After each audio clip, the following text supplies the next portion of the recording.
Well, hello, welcome to the new video, and look at this beauty here. This is the 4th generation Skoda Superb, and this is the top of the line model, Lauren and Clement. And let's have a closer look at this new generation together. So we have a new front mask, which is more aerodynamic with these big air tunnels on the side. They are really massive. We have new LED matrix lights. They are 40% stronger than the LED matrix lights before. And well, it is still a really elegant car to look at. The aerodynamics particularly was again the aspect of the car which was improved by another 15%. So this car, this liftback variant of the car, has a drag coefficient of only 0.23, which is incredibly low. And then the combi version, the estate version, has 0.25, which is the same as the Volkswagen Passat variant, as they are the same car underneath. Yeah.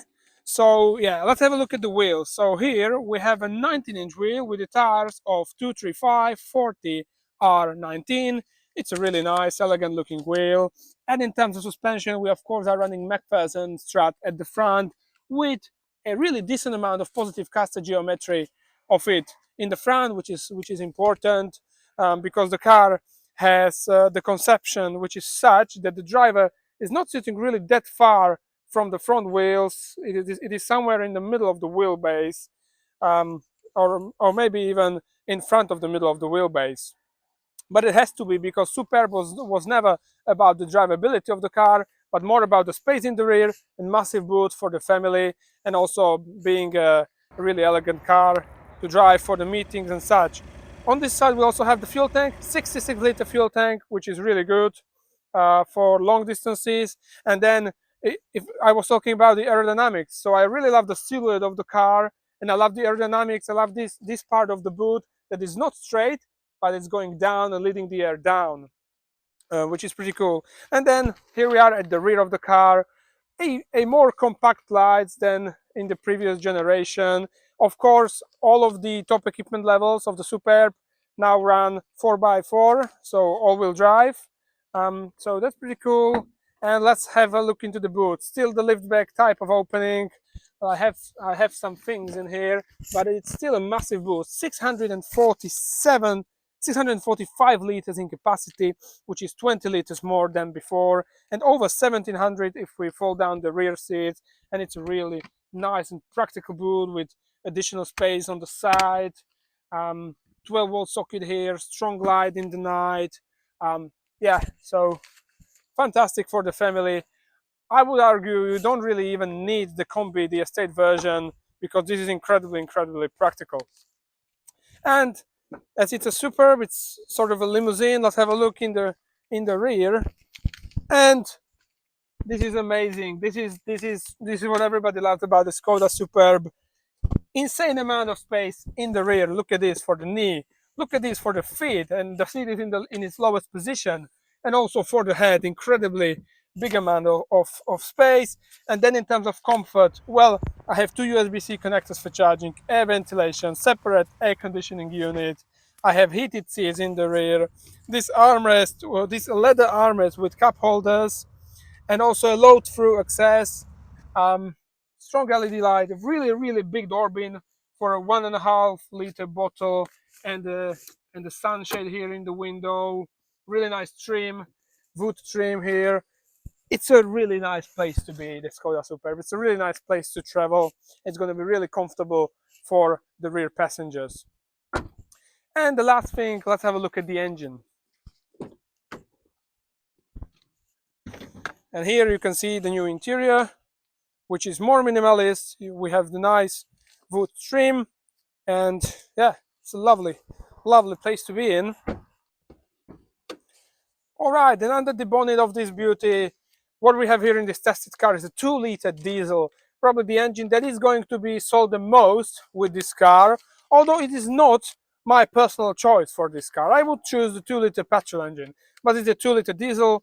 It now has 193 horsepower, 400 Newton meters of torque, available from 1750 up to 3250 RPM.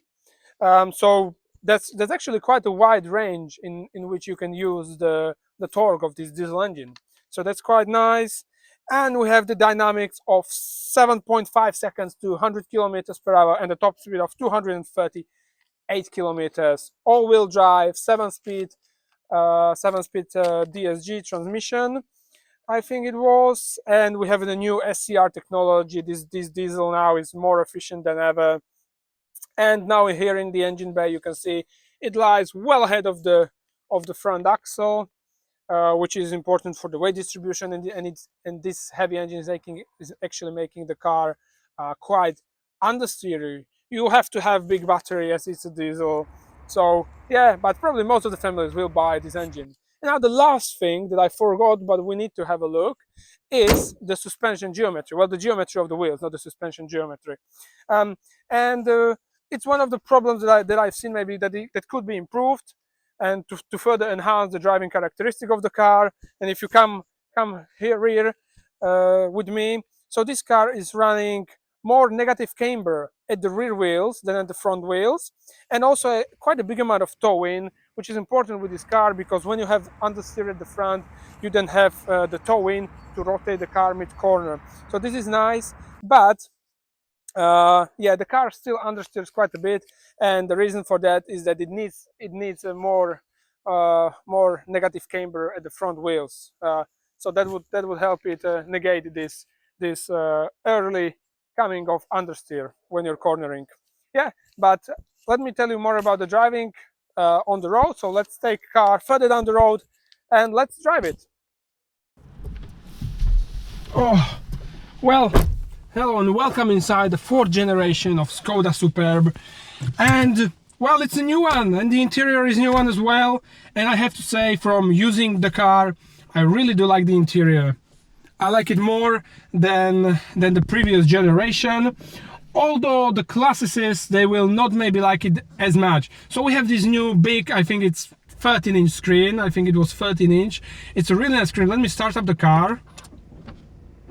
And that's the sound of a diesel engine. So we have this new 13-inch screen. We have fantastic quality of the cameras. Yeah, it's really nice. You have 360-degree camera. It's all done incredibly well. You have the park assist as well. It all functions incredibly well. And I love the interface. It is just so easy to use, very easy to navigate. The startup procedure is that you turn off the start and stop, select the mode, put it in the individual mode, and turn off all of the assistance. So the lane assist, speed recognition, the driver tiredness assist, and the front assist, which you have to say, yes, I do want to deactivate it. And yeah, other than that, the interior is really nice. I really do love this vertical trim on the dashboard. I think it looks very interesting, very elegant, and very original, unlike the previous generation of Skoda Superb. I also do love the new wood trim along the dashboard and the driver and the door cards. I like this matte dark wood. It really looks really nice. And then we have these smart dials, which is only Skoda option, and they are fantastic. I found myself using them more than I thought before test driving the car. It is really so easy to use. So you just press it, you turn the heated seats, or you press it, you have the ventilated seat, and then here this middle one, you can change between the driving modes, the ventilation speed, then where the ventilation is supposed to go, and the loudness of the multimedia. So I really do love these smart dials. They are fantastic. Then in the central console, it is the same as the Passat basically. So it's very practical. You have 2 cup holders, you have wireless charging here. Alongside that, you have 2 USB-C connectors for charging. And then you have the space for the key here, electronic parking handbrake, and this very elegant and very long armrest. Yeah, which is very deep. You have these practical things which maybe are not as practical, because in the armrest you want to store things. You do not want these plastic things that are in the way. And you have a 12-volt socket there as well, but no air conditioning for these armrests as there was in the previous generation, right? So that is a little disadvantage. And you also have this cleaning fob for the display, so that's pretty cool. Yeah, and in front of me I have this digital driver's display with a slightly newer design as it was before. And then another thing is here, this this stalk. So this one is the gearbox, like from the Passat, and then the right one, so you have the side lights, and also integrated in it you have the wipers. For some people this may not be the ideal because they are used for this, but really when you get used to this, it is very easy to use. So you have a switch here on the stalk, and also if you just want to do one swipe of the wipers, you just press it, and if you want to clean the window, you press and hold it and you clean it. So it's very easy to use actually. So I actually really did like it, and that's about it. I think let's start driving. You can see the quality of the cameras. Let's see if nothing is going. All right, so this is the top of the range Laurin and Clement. Well, and this car of course is the best. Both Laurin and Clement's, the diesel and the petrol one, are now all-wheel drive, so you can only have them as all-wheel drive, and you have the most powerful engine is the 2-liter diesel, 193 horsepower, 400 Newton meters, in actually a very wide range for a diesel engine, and you get the 2-liter TSI as well. So as I've said in the walk around, the one big improvement was the aerodynamics. So another 15% improvement in that, 10 to 15%, so 0.23 for this lift variant of the car. It is absolutely incredible because the car can be more efficient than before. We have a 66-liter fuel tank, so it can give you a much better range, right? We have a weight of 1844 kilos, so the car is slightly heavier than the predecessor, and this also affects the efficiency. And let's come to the efficiency. So I did, now it's winter, so I did my usual long journeys in around 5.9 liters for 100 kilometers. So this is the efficiency that you can get. Of course, if you try to drive really eco, you can get it much lower than that. But with this efficiency, it still gives you a range from one tank of over what it was, 1100 kilometers on one tank, and it is absolutely incredible. And you absolutely enjoy the good aerodynamics, which they also make the car incredibly quiet on the long journeys. So it is really quiet, really good in this regard.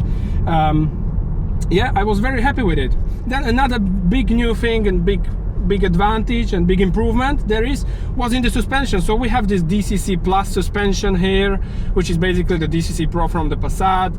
And the good thing is that now if you put it in the absolutely softest mode or in the comfort mode, it is no longer bouncing on the front axle as it was before, which is absolutely critical in my opinion, because the car is more safe when driving it fast in this mode on the motorway. When you have undulations on the road, it is more safe because it is just more stable. The body control is much better in this way.